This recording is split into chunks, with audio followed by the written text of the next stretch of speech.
God is the one providing security. This is when we have chosen to surrender ourselves but haven't fully surrendered. Have complete faith, just as Draupadi did, and a stronger, more immediate intervention will occur. This is a true story then. The courtroom was opened by the judge, who then read the announcement. Bihati, the witness, has it all. None arrived. And one man approached the third guy. A blanket completely encircled him. Additionally, his face was hidden. He then opened the blanket to look at the judge after entering the witness box. The judge's pen then dropped from his hand. What does the word surrender mean? Let's attempt to comprehend this. Sri Krishna is an easy name to say. Keep quiet, Mama. But just saying it doesn't mean we've arrived at the destination. Our consciousness is in a state of surrender, and it has many benefits.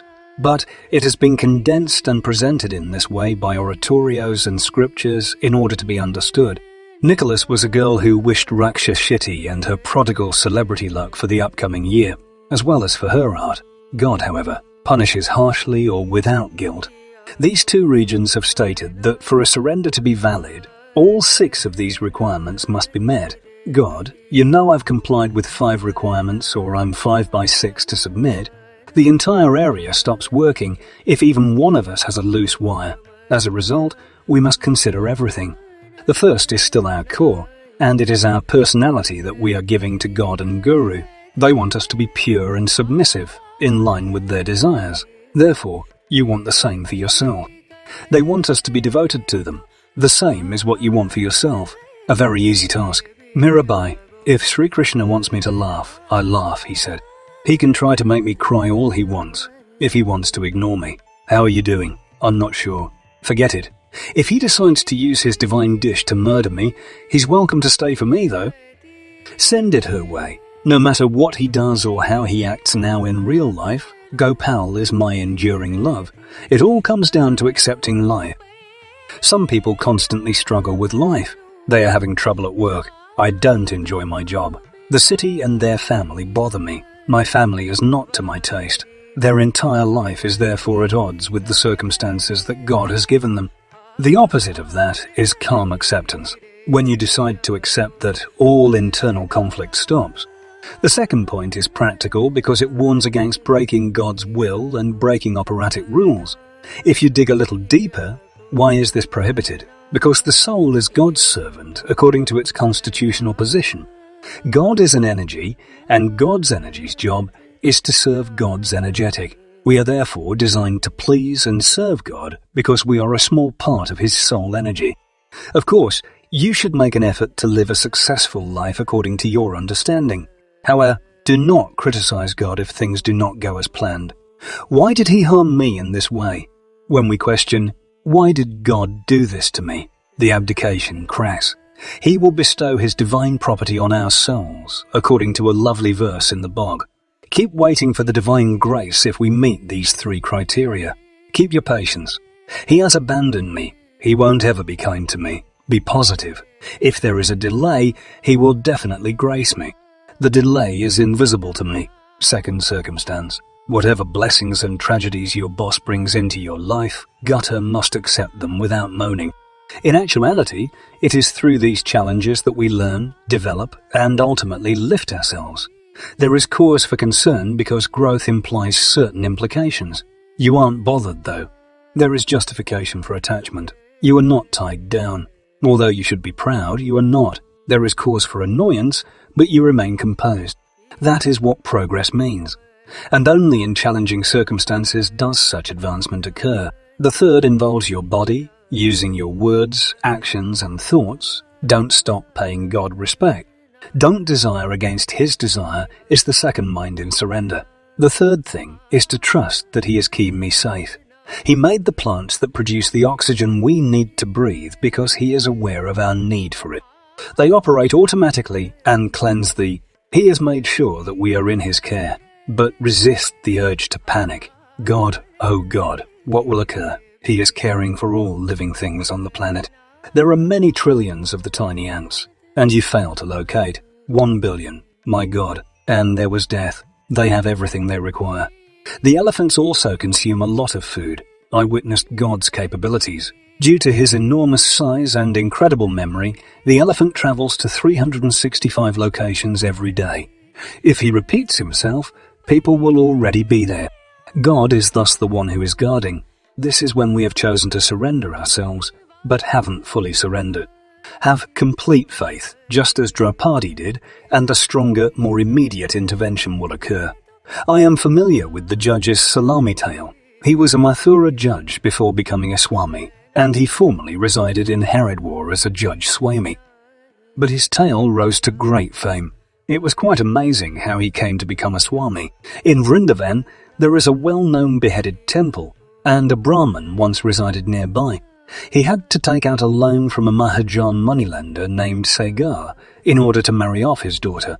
As a result, he was paid back in installments, and the lender would note this in front of him. However, he was ultimately also keeping a false account.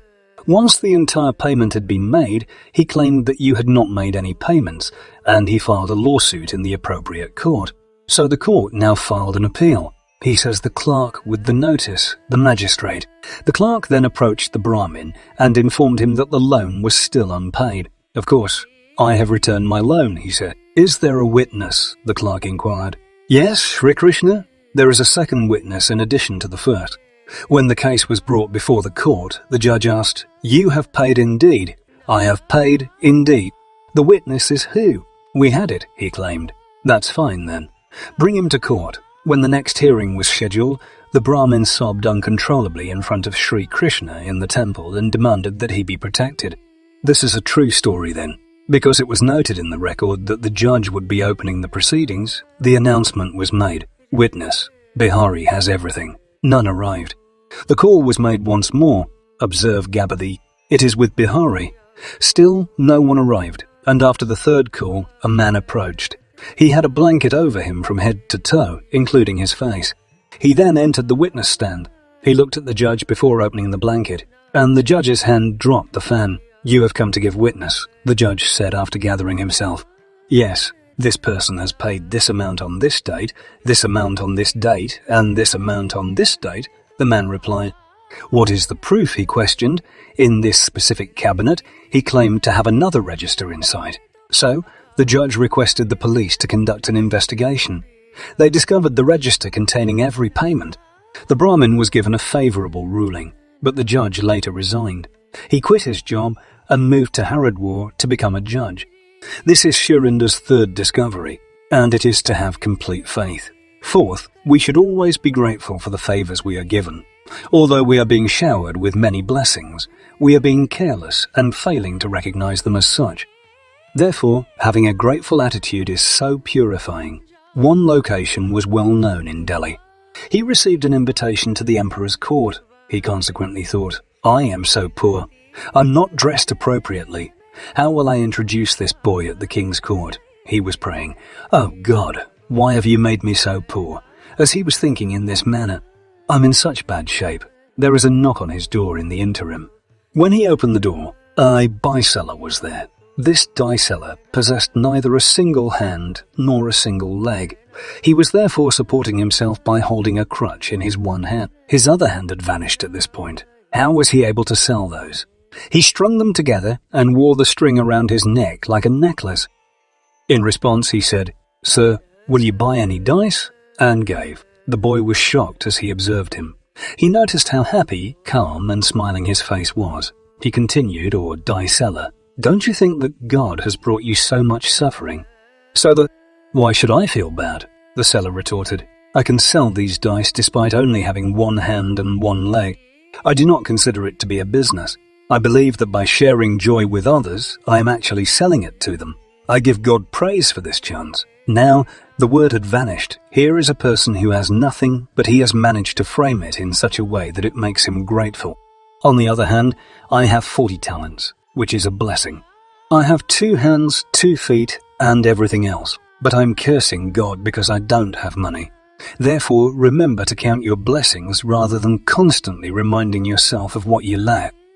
There will always be individuals in front of you. Instead, consider those who are lower than you and express gratitude for your possessions in the spiritual realm. By keeping your eyes on those in front of you, you can make yourself unhappy. You will then maintain the momentum. I have to proceed. I have to proceed. If giving up the ownership mentality is what is meant by surrender, what I possess is not my own. Because I didn't bring anything and will be leaving empty-handed, it is all his. Actually, as you can see, when a smuggler is apprehended, they are punished. First, the police snatch whatever he may have, give it everything you stole, and they seek aid. Separate sanctions are imposed on him for smuggling. Likewise, everything we have accumulated will be taken from us when we pass away, and the consequences of any cumulative sins we commit will be felt. So why boast about it all? Instead of seeing yourself as the owner, consider yourself the caretaker of your family. Not your family, though. Your home is under your care. You can't call it home. That is why Chandra himself gulped and questioned his teacher Chanakya. Tanika was this intelligent little guru. He also gave power to a warrior named Chandragud, and over time, General Good slowly grew stronger and stronger until he eventually overcame all the Greeks and founded Chandragupta United, the largest kingdom in Asia at the time and second only to Alexander's. At that time, the Vedas were all of Bharat, and he asked his guru Jonathan Gill about them. What is the king's position? Ab-robust. The king is nothing more than the people's servant, Chanakya said in response to the question. Since we are all God's servants, everything we possess belongs to God, and we are merely its custodian. He is also the rightful owner. The sixth point of surrender is to give up on ourselves, as well as the arrogance of having the presence of mind to not think this. Oh, I've given up. I'm either more surrendered than the other guy, or he isn't. To think that I am the first means to believe that the only reason I have ever done anything positive is because I have received rewards. In fact, to notice that lack, I have not acted appropriately in regards to the graces I have received. This attitude of humility claims that God's grace is the reason for any good deeds of mine. This is necessary for submission, and if it is replaced by the thought, oh, I've been surrendered, surrender is over. Therefore, no devotee will ever believe they are capable. No surrender at all will ever believe that they are souls that have been given up. When the 6 lions are installed as the Senate under our Constitution, they will only be aware of their shortcomings and feel that, my God, I have yet to yield so much. So, at that point, we are thinking, acting, and believing. We then draw their divine grace at that point,